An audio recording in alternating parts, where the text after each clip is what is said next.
성도 여러분 평안하셨는지요? 예, 서로 한번 얼굴을 보면서 눈 인사하겠습니다.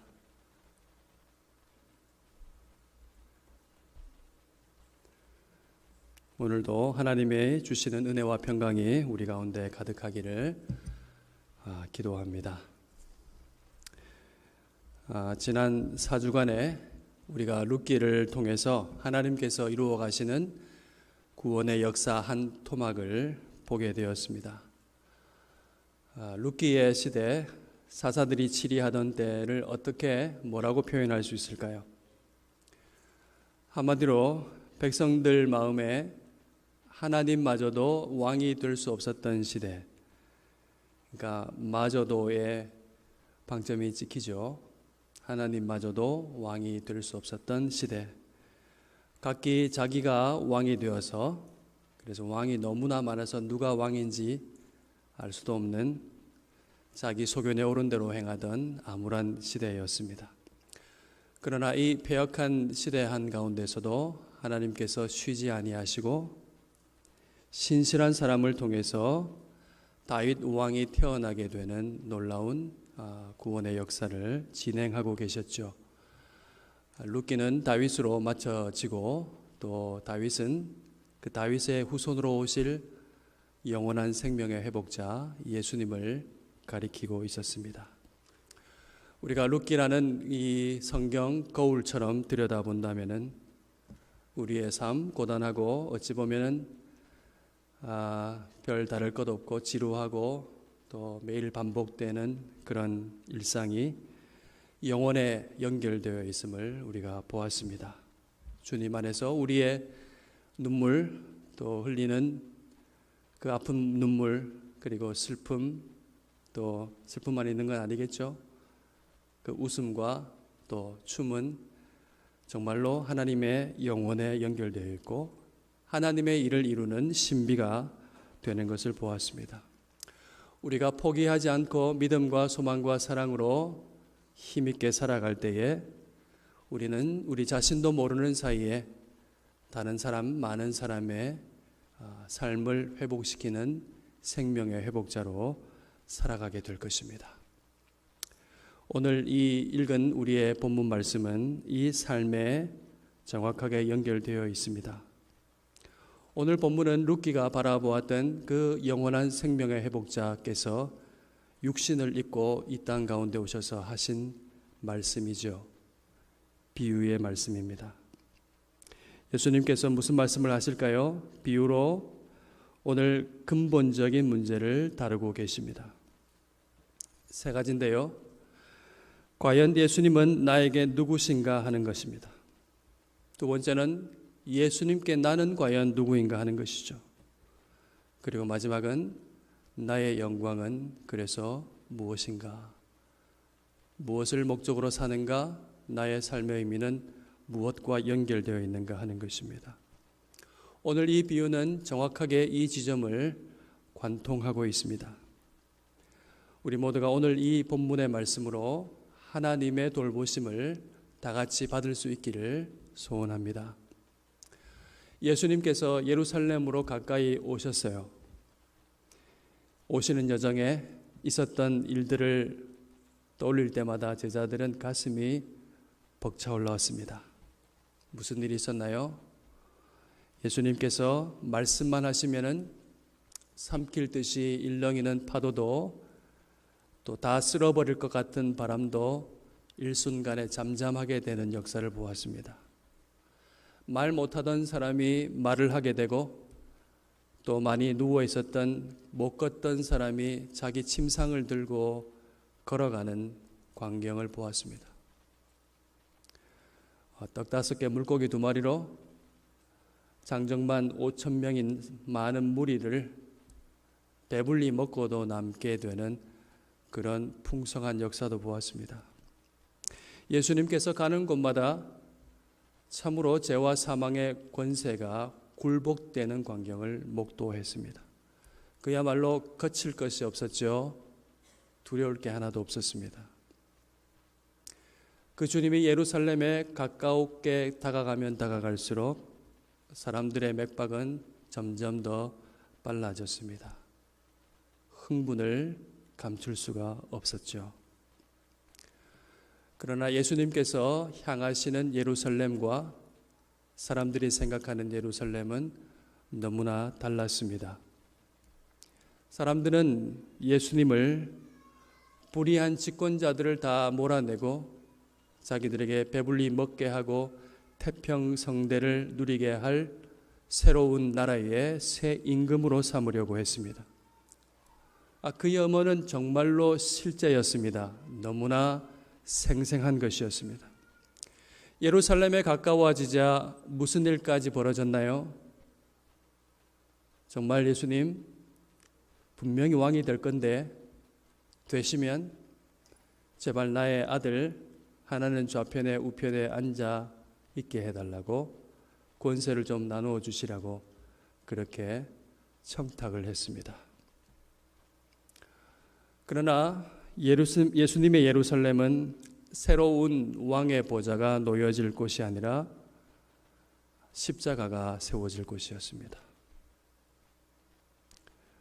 영원한 하나님의 공의와 사랑이 선포될 곳이었죠. 예루살렘은 분명히 하나님 나라의 왕으로 예수님께서 입성하실 것이지만은 곧 성문 밖으로 쫓겨나서 나무에 달려 죽게 될 곳이었습니다. 예루살렘은 당장의 영광이 아니라 당장의 비참한 죽음의 자리였습니다. 그 뒤에 부활이 있고 그 뒤에 승천이 있고 그 뒤에 다시 오실 영광의 왕으로 선포될 것이지만은 이런 말씀은 백성들의 귀에 전혀 들리지 않았습니다. 예수님께서 비유로 말씀하신 계기가 바로 이것이죠. 하나님의 나라를 사람들이 제대로 알지 못했습니다. 11절에 보시면은 예수님께서 이 비유를 말씀하신 이유가 나옵니다. 보니까 뭐라고 되어 있습니까? 예루살렘에 가까이 오셨고 그들은 하나님의 나라가 당장에 나타날 줄로 생각했습니다. 예수님은 사람들의 생각과 제자들의 생각을 바로잡으시기 위해서 이 비유의 말씀을 하셨습니다. 여러분, 이제 우리가 비유를 살펴볼까요? 어떤 귀인이 왕위를 받아가지고 오려고 먼 나라로 갈 때였지요. 귀인이 10명의 종을 불러내어서 한 문화씩 맡겼습니다. 한 문화는요 3개월치 월급에 해당하는 그런 액수입니다. 자신이 왕이 되어서 돌아올 때까지 장사를 해서 맡겨진 한 문화를 더 남겨야 한다, 그렇게 말한 것이죠. 그런데 시장 상황이 별로 좋지가 않습니다. 시장 상황이 좋아야 장사가 잘 되잖아요.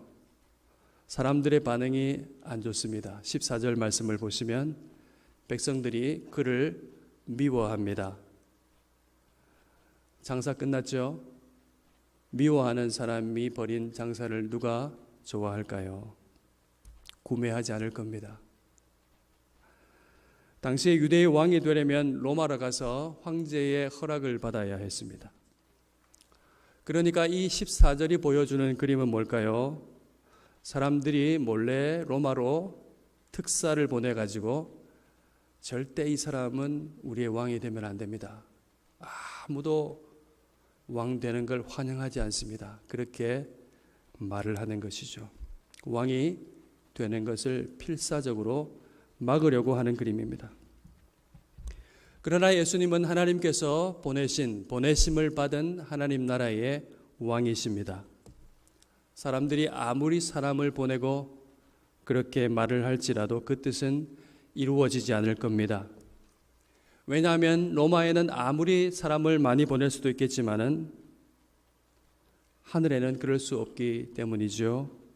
하나님의 뜻은 꺾을 수가 없습니다. 취소되지 않습니다. 예수님의 왕 되심은 분명한 사실입니다. 반드시 왕으로 돌아오실 것입니다. 아무도 막을 수가 없습니다. 우리가 이 정도 하면은 이 비유를 대강 어느 정도 파악한 것 같아요. 여러분, 이 비유 속에 나오는 주인공들이 누구를 가리키고 있습니까? 문화를 맡긴 이 주인은 주님을 가리키고 있습니다. 그리고 종은 우리들 자신을 가리키고 있죠.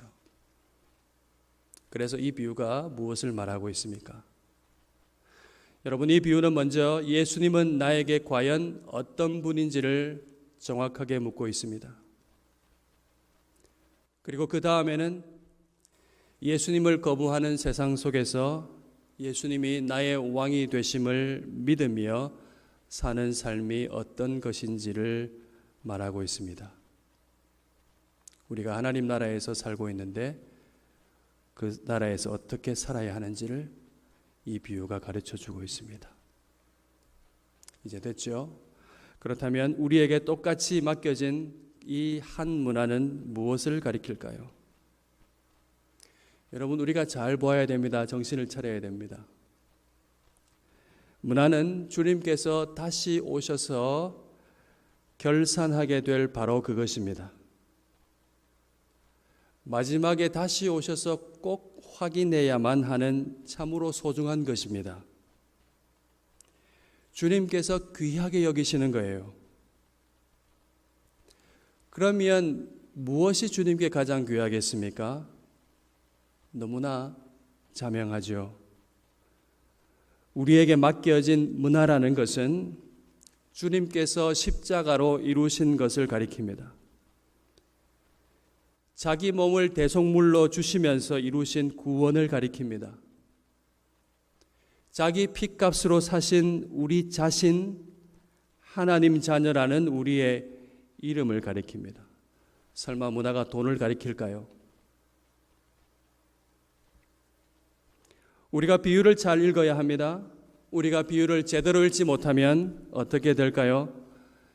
문화를 교회에서 하는 사업의 보탬이 되는 어떤 자원 정도로 잘못 읽을 수가 있어요. 그러면 이 비유는 어떻게 됩니까?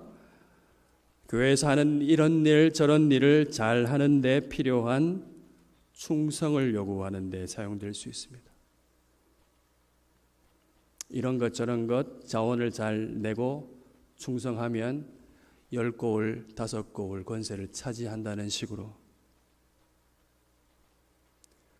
문화는 인적 자원이나 물적 자원 정도가 아닙니다. 문화는 뭔가요? 나의 이름을 본질상 진노의 자식에서 하나님의 자녀라는 이름으로 바꾸어 주신 하나님을 아는 우리의 전 인격 전 존재를 가리킨다고 할 수 있습니다. 여러분, 이 말씀을 마음에 새기기를 바랍니다. 그러면 문화를 가지고 장사하는 일은 무엇이겠습니까? 하나님 자녀라는 명예를 지키면서 사는 거룩한 삶을 말합니다. 영혼과 연결된 우리의 일상 속에서 룻기에서 우리가 보았죠. 신발을 그냥 벗어버리는 아무개처럼 살지 않는 것을 가리킵니다. 받아보아서 알고 있는 하나님의 인애를 나누어 주면서 누군가의 생명의 회복자로 살아가는 것을 말합니다. 이제 귀인이 왕이 되어서 돌아와서 어떻게 장사하였는지를 결산하죠. 첫 번째 종이 와서 말합니다. 주인이여, 당신의 한 문화로 10문화를 남겼습니다. 참 잘했죠? 주인이 잘하였다, 착한 종이여, 내가 지극히 작은 것에 충성하였으니 10고을 권세를 차지하라, 그렇게 했습니다. 이제 두 번째 종이 와서 말하죠. 저는 한 문화로 5문화를 남겼습니다. 주인이 5고을을 차지하라, 그렇게 했습니다. 왕이 따뜻하게 칭찬하죠. 왕이 가지고 있는 그 권세를 종들에게 나누어 주고 있습니다. 참여하게 합니다. 이것을 보면 이 왕은 보통 왕이 아닙니다.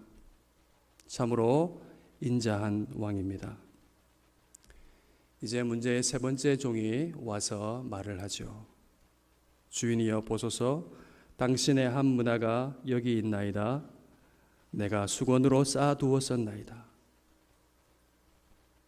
수건으로 쌓아두었대요. 무슨 말이죠? 장사를 하지 않았다는 얘기입니다. 한 문화 그대로 수건에 쌓아두었다가 그대로 가져왔습니다. 이 사람 왜 이렇게 했을까요? 분명히 장사라고 했는데 21절 보시면은 왜 이 사람이 이렇게 쌓아두었는지 그 이유를 이야기하고 있습니다. 그의 변명이 뭡니까?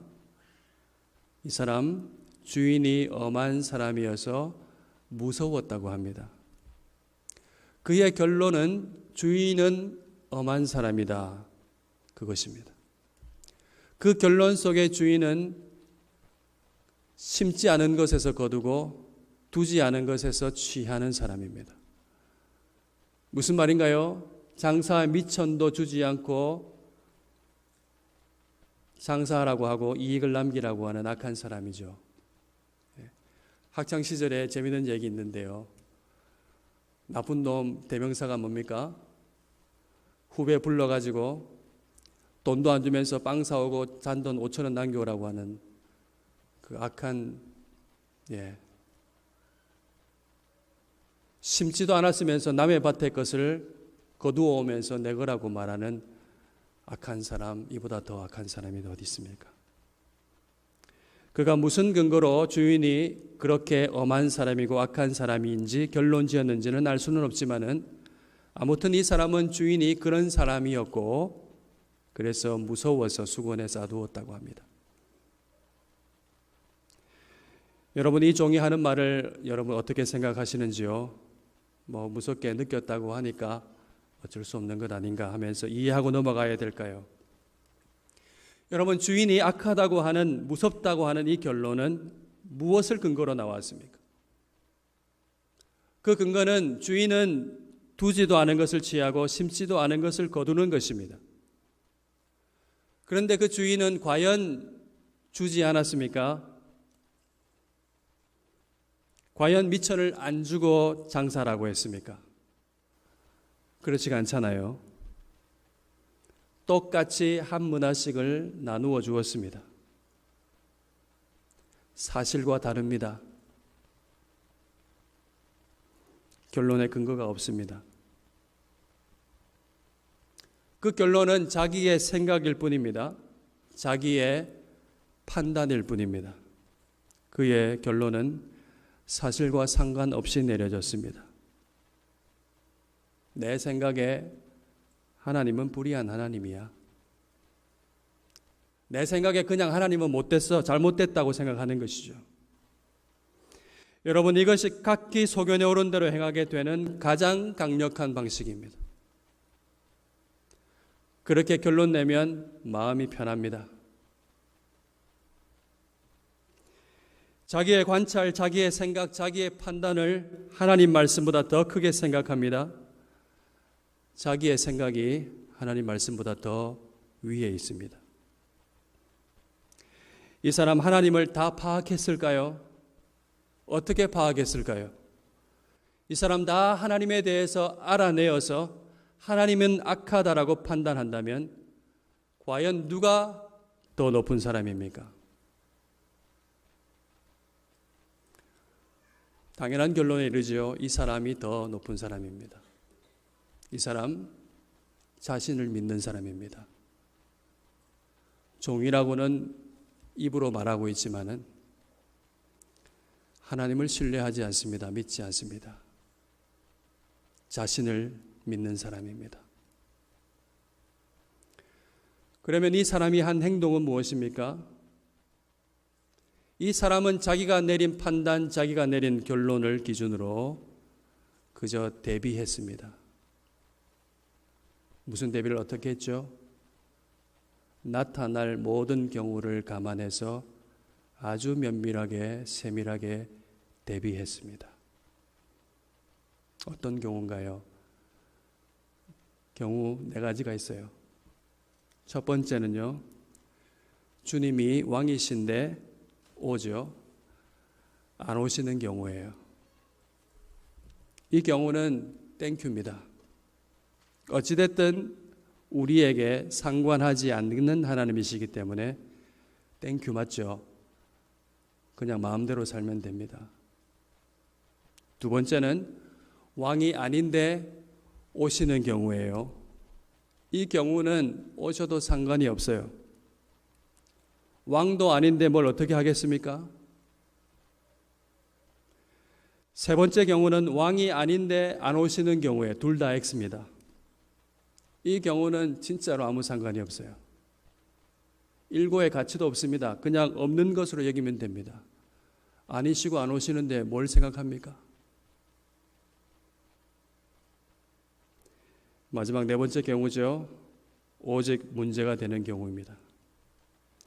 세상이 다 거부하고 있고 또 사실은 나도 바라지도 않지만은 왕으로 진짜 오실 때 문제가 됩니다. 어떡하죠? 그래서 이 사람 어떻게 대비했지요? 수건에 싸두었습니다.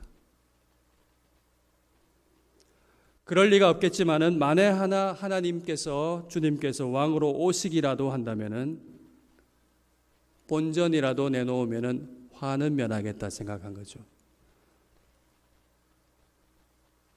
이 전략을 취하면 장사할 수고할 필요가 없습니다. 아침에 일찍 일어나고 밤에 늦게 누울 필요 없죠. 실패의 위험을 감수할 필요도 없습니다. 애써 남길 필요가 없습니다. 스트레스 안 받아도 됩니다. 정말 그럴 일 없겠지만은 만에 하나 왕으로 오시는 최악의 경우라도 화를 면할 가능성이 있을 것입니다. 적어도 본전은 보관하고 있었으니까.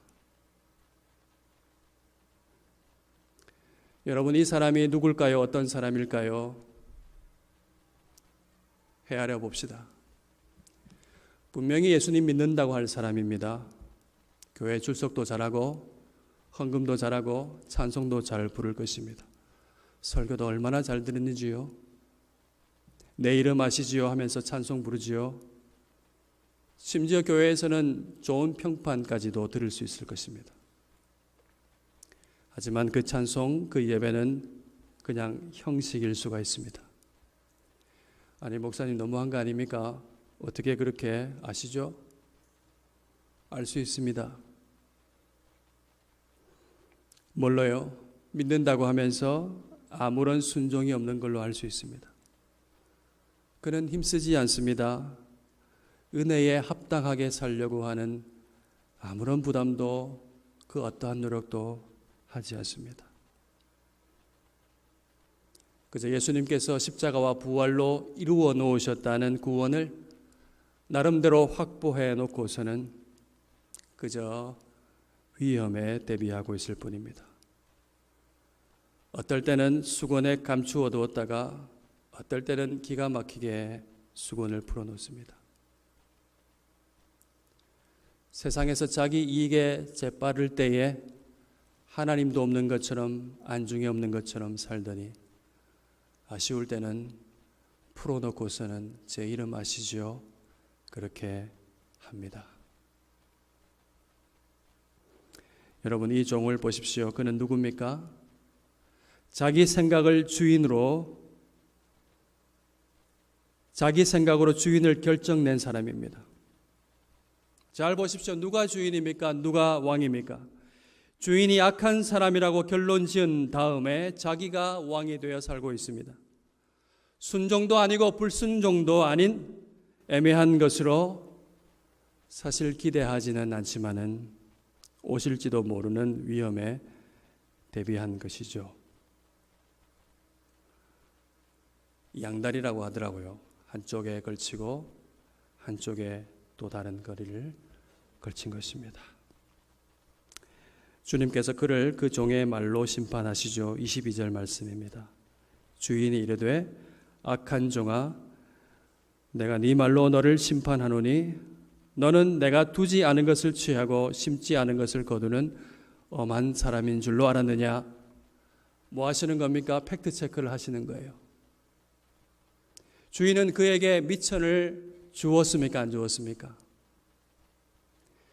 똑같이 한 문안을 나누어 주며 맡겼습니다. 22절은 무슨 말씀입니까? 왜 받았는데 안 받았다고 하느냐 말씀입니다. 그리고 23절 말씀이죠.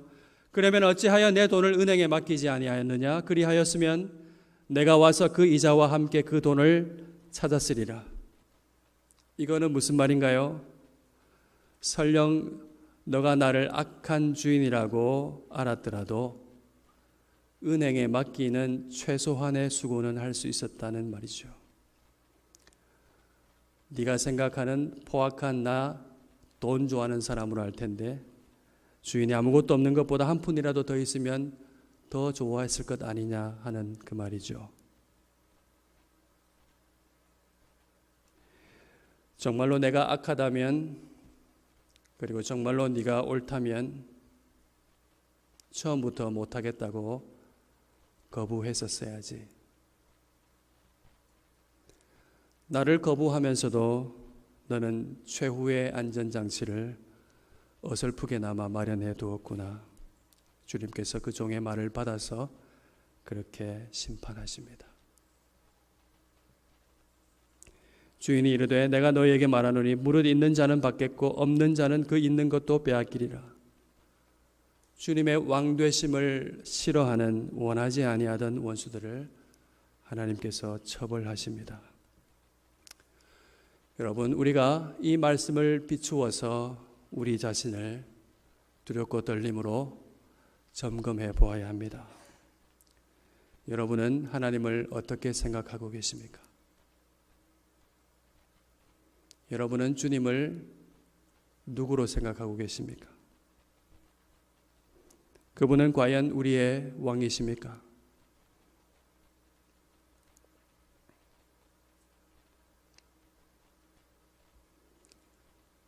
하나님께서 맡겨주신 문화로 여러분은 무엇을 하려고 하십니까?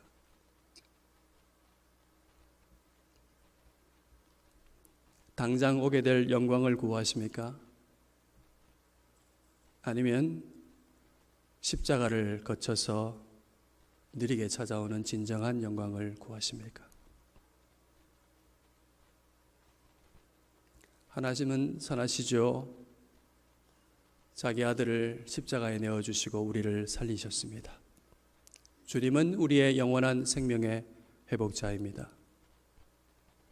우리에게 주어질 보상은 영원한 생명, 하나님과 함께 영원토록 사랑 가운데 기쁨 가운데 거하는 그 연합, 말로 다 할 수 없는 기쁨과 즐거움, 영광입니다.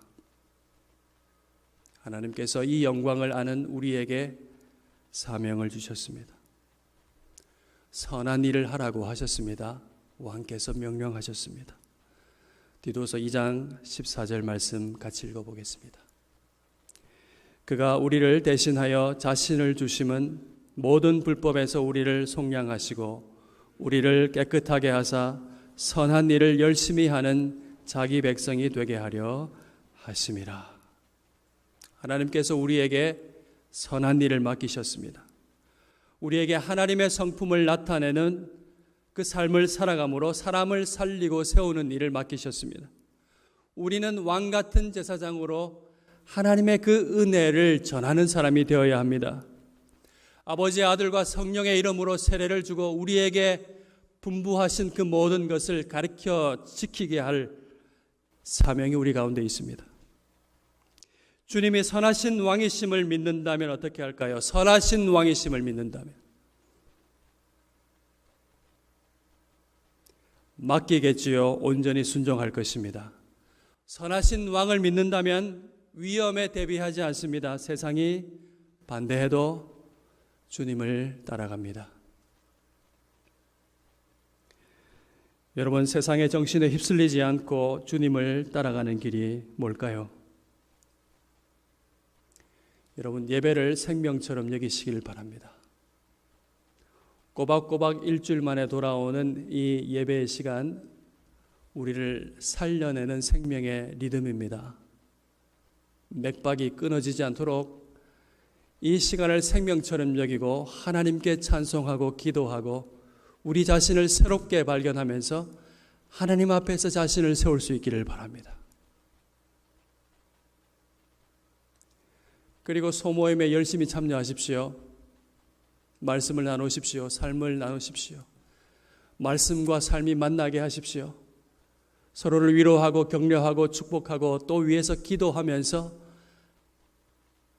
하나님의 손길 돌보심을 받을 수 있기를 축원합니다. 여기서 힘을 얻고 그래야지만 우리가 세상을 향해서 나가서 거룩한 장사를 할 수가 있습니다. 하나님은 우리에게 가장 소중한 것을 미천으로 주셨습니다. 주님은 십자가에서 자기 생명을 우리에게 주시고 우리를 살려내셨습니다. 하나님 나라에서 거룩하게 살도록 하나님의 영, 자신의 영을, 성령을 우리에게 주셨습니다. 거듭난 하나님의 자녀의 이름을 우리에게 허락하셨습니다. 우리의 존재를 빛으로 바꾸어 주셨습니다. 우리는 맡겨진 것으로 하나님께서 원하시는 일을 해야 합니다. 여러분 생각해 보십시오. 아무것도 아끼지 아니하시고 다 쏟아 부어 주신 하나님께서 무엇을 더 아끼겠습니까? 우리와 늘 함께 하시면서 우리를 도우실 것입니다. 우리를 사랑으로 붙드실 것입니다. 고단할 수는 있지만은 빼앗을 수 없는 그 놀라운 기쁨과 신령한 만족을 우리에게 허락해 주실 줄로 믿습니다. 이것이 바로 주님을 맛보아 아는 길입니다. 예수님께서 왕으로 반드시 다시 오실 것이고 오늘 이 말씀처럼 반드시 결산하실 것입니다. 이에 대하여 예외는 아무도 없습니다. 사랑하는 교회 여러분, 왕의 말씀에 순종합시다. 예수님을 닮은 생명의 회복자로 살아가기를 힘쓰십시오. 우리는 그 룻기에 나오는 아무개가 되어서는 안 됩니다. 계산서가 바뀌면 가차없이 신발을 벗어 던져버릴 수 있는 그런 사람, 그런 이름으로 남아서는 안 됩니다. 우리는 우리의 영광스러운 이름을 수건에 쌓아두어서는 안 됩니다. 선하신 아버지 하나님, 나의 주, 나의 왕, 그 한결같으신 사랑의 주님을 믿고 그 왕께서 맡기신 영광의 삶, 거룩한 삶을 우리가 치열하게 살아내야 하는 것입니다. 저와 여러분 모두가 마지막에 잘하였도다 착한 종아, 그런 아름다운 말씀 듣게 되는 여러분이 되시기를 주님의 이름으로 축원합니다.